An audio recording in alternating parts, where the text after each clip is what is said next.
This is Dereck Jenkins. All right, all right. Thank you for coming on the show, man. If some of our listeners don't know, Dereck Jenkins was one of my groomsmen at our wedding last year, and it was good having you, bro. And we have a whole bunch of memories from that day. But today, we're going to talk to you about your marriage and see if we can get some insight from it. You know, because we're young in the game, but you're like, you're a seasoned veteran. Well, congratulations. You just had your anniversary this week, right? Yeah, yep, yes, we So did. congratulations on that. That's a good milestone to go from. Cool. And Yeah. how do you guys feel about your first year of marriage, though? Good. It went by really fast. So Yeah, being locked in here. No, I'm just playing. Being having to be locked down, it really gave us opportunities to really bond. I feel like we've grown so much together, being around each other so much and learning from each other. I kind of feel like we've been married for like 5 years. You know, it's like we just kind of just discovered things. Like, oh, this works. Okay, yeah, let's do it this way. Cool, compromise, no problem. Like it's kind of steamrolling through the thing. hmm So that's awesome that you guys got to spend the first year together. Because on the opposite, because when I got married, I was in the military, and so we did the math, and I was only home for 6 months out of that entire first year. And it Wow. wasn't like one or 2 days in a week. It was like I was gone for 3 months at this point, Uh-huh. 2 weeks at this point. So we never had that chance to really figure out living together yet Mm-hmm. until, probably about 3 years in because the military. It was a different way. So the fact that you guys got living together down, that's an achievement in itself. yeah, Yeah, for the definitely. most part, we have it now.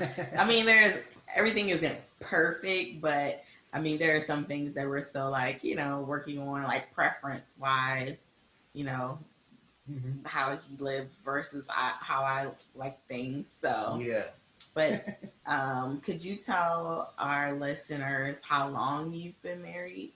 All right, so I've been married for 13 and a half years. Um, Um, we have, and our, we did not have a courtship, and the sense that we actually got married very quick. We met in December, and she lived about 6 hours away. And we saw each other a total of 5 times before our wedding day. wow. Wow. And we did a lot of I mean, it was a lot of phone calls, a lot of emails. And then it was just like, let's get married. Hmm. And uh, so we decided to get married. And she was 20, I was 23. And um, we actually got engaged. I was up in Canada at a mission on a military mission when I bought the ring, and then I flew from Canada to Maine or Maryland, and she still hasn't decided. Like she won't officially be engaged until I ask her in person. So I've got a ring. I'm in Maryland. Then I fly from Maryland over to Washington State, get in my truck, and drive 5 hours to where she lives and get engaged that Saturday. And then we got married the following Saturday. Wow. That was the Wow. shortest engagement ever. Wow. Yeah. Yeah. So very unconventional. I would not recommend it. Uh, That seems stressful. Mm-hmm. it's well, what's funny is like we had a small backyard wedding. We still had all the stress of like planning. Well, she did. I was 5 hours away and she was planning everything and getting everything ready. And I just kind of had to show up. But all the stress of getting everything together was the same amount, but it was condensed. Mm-hmm. So the stress was dealt with in a week and then it was over. Well, hey, at least it was just a week and not Yeah. 7 months. So what I'm hearing is that what you've learned from your marriage experience is that marriages last longer when the bride gets to plan the entire wedding without the input of the groom.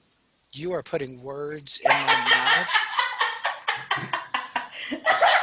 I'm just kidding. I think that, so here's the thing though, is that, so I didn't, like, neither one of us were looking for a relationship in the first place. So, and I don't think she had any grandiose plans for a wedding, and I had zero expectations for a wedding. So it wasn't like there was a lot of conflict, and both of us really didn't want a big wedding, so it worked out. But if one person has been dreaming of this day for a long time, and I'm not saying it's male or female. I'm some guys I know think about it way more than I would think about anything, but they still have their expectations as well. So if, as long as you guys work together on deciding it, and you compromise, and you make sure that both of your needs are being met, then it'll work out. But if one person is overbearing and the other one is like, I don't care about anything, then you're going to have problems from the get-go, because you have to meet the same expectations. Yeah. Like, and it's a joint effort. It's not, you know. True, true. I gotta look at her when you're talking about that because I mean, it was weird for us because, I tried at first. I think we both might have said, yeah, it's gonna be chill. I have these things I'm thinking about, and then as we got closer and closer, then it's just like each of us had more to say. One person had an idea that they were stuck on, or another person was just like, I don't care, I just want to get it over with. And it's just funny to look back on it now. Why did we even stress the way that we did, for that wedding? So yeah, Yeah. it helps. It helps when two people are definitely on the same page. Yeah. About it. Yeah. So speaking of, I don't know, I can't do the segue. It's not going to work. Speaking of pages in your lives, like a television show, if you could describe your marriage like a sitcom, what would it be? Oh, a sitcom. Well, it definitely would. There's definitely been some comedy thrown in there, and it's mostly been in just like, as you it's one of those where you have the inside jokes for your comedy show. If you didn't watch it from the beginning, you can't get all the jokes that you will build upon for your marriage. Yeah. Um, and there's simple things like, you know, when we first got married, I got mad because I didn't have enough arms to carry in all the groceries at once, because I'm used to just doing one trip.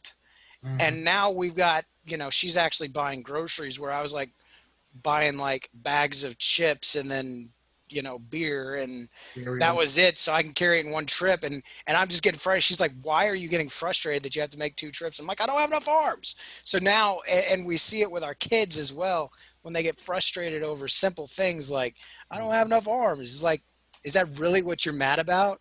Like, True. so and that was like in the first 6 months of being married, and that joke is still going on for 13 years.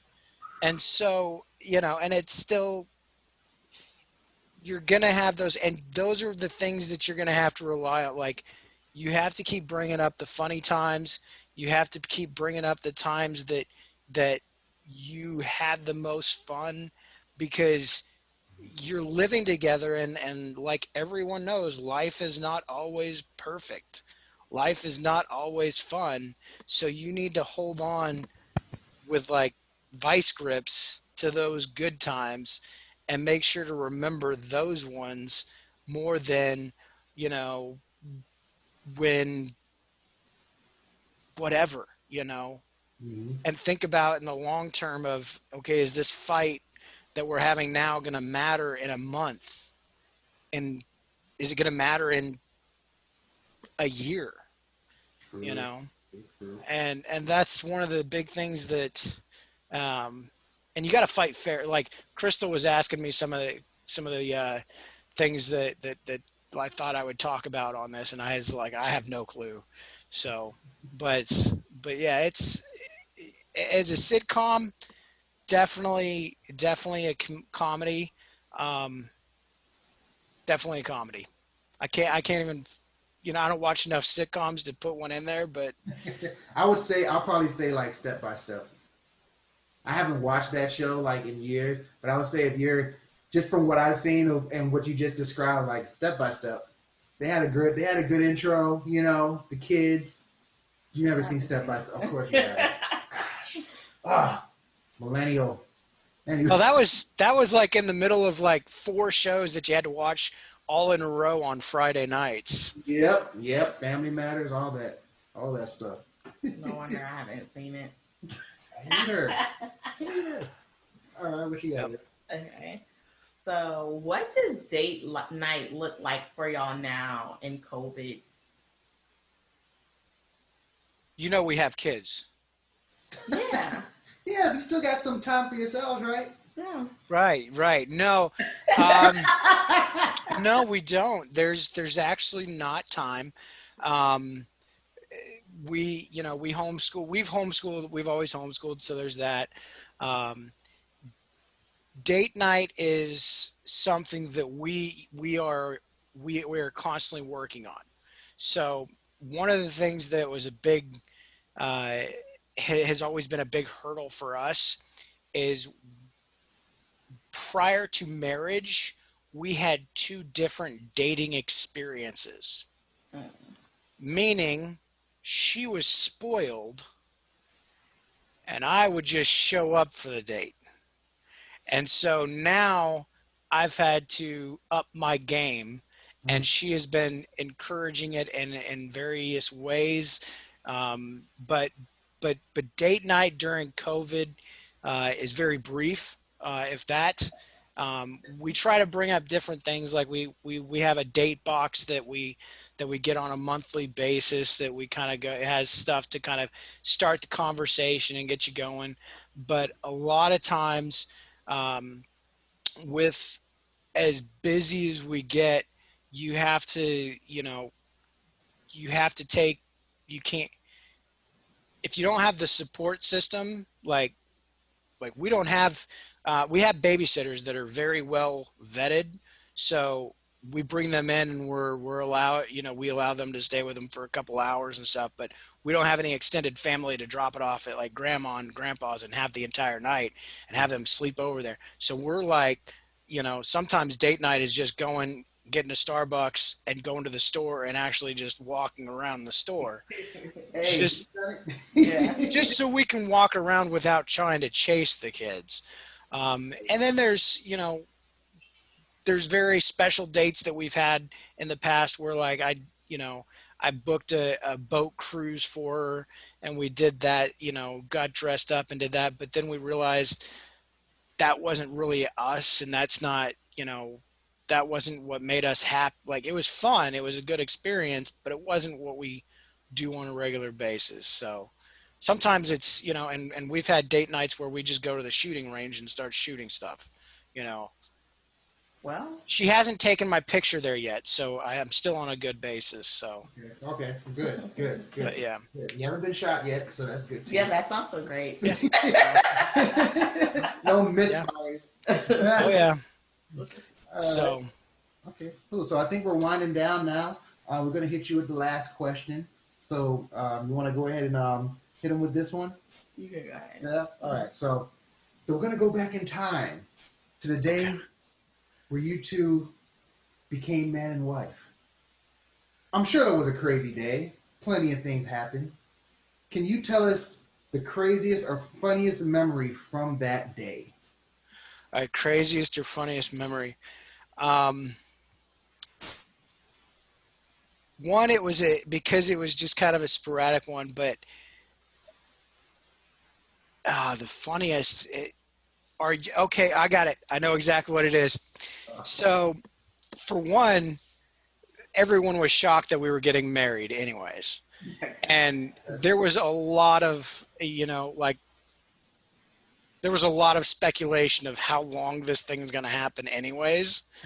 So we had an outside wedding. We're on a porch now. And I think we're doing like, I think there's music going or something, and we're doing the unity candle. Mm-hmm. We cannot get this thing to light.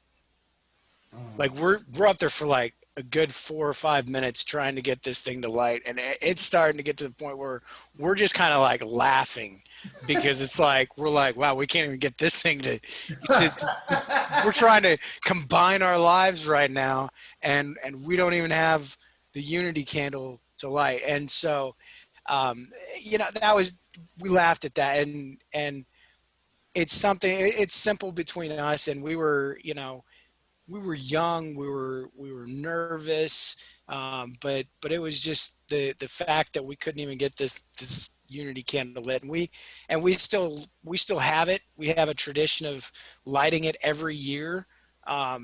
It's, you know, it's one of our long-term things, and it's special to us. And it's, but it was the fact that we couldn't even get that thing lit. It was, yeah.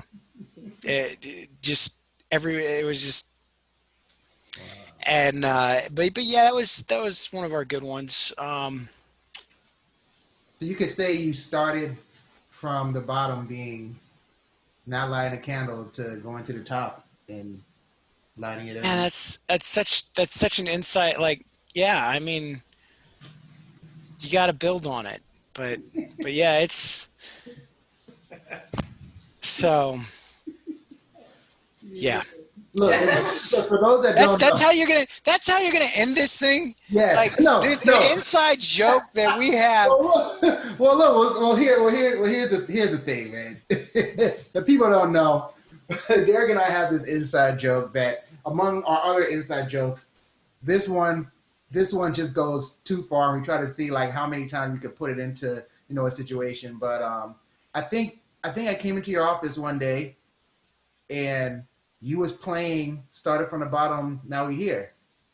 I think you was playing that song. It was playing, yeah. You was playing, or you was singing it, and it was just like the first time you heard that song, so you kept going and beating the joke in, and then after a while, it was just like, damn, now the song stuck in my head. So then every time we talked about it, it was always like, oh, so you know, so you saying you started from the bottom, now you're here with the mower. Oh, okay. Yeah, you know, yeah, it's, yeah.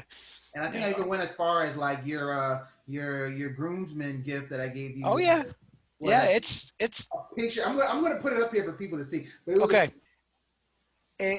Marriage is a long-term game.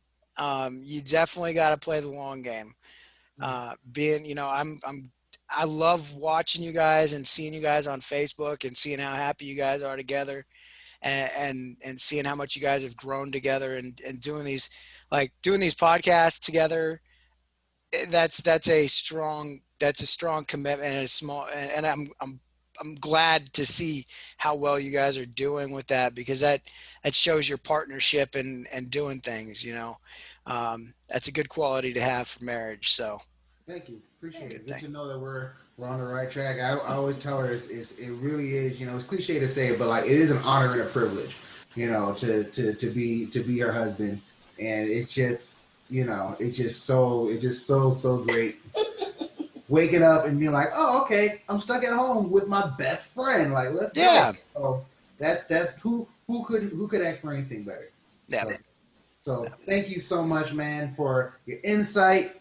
You're always a great friend to come talk to about these kind of things, and I hope people listening, I hope you guys learned something.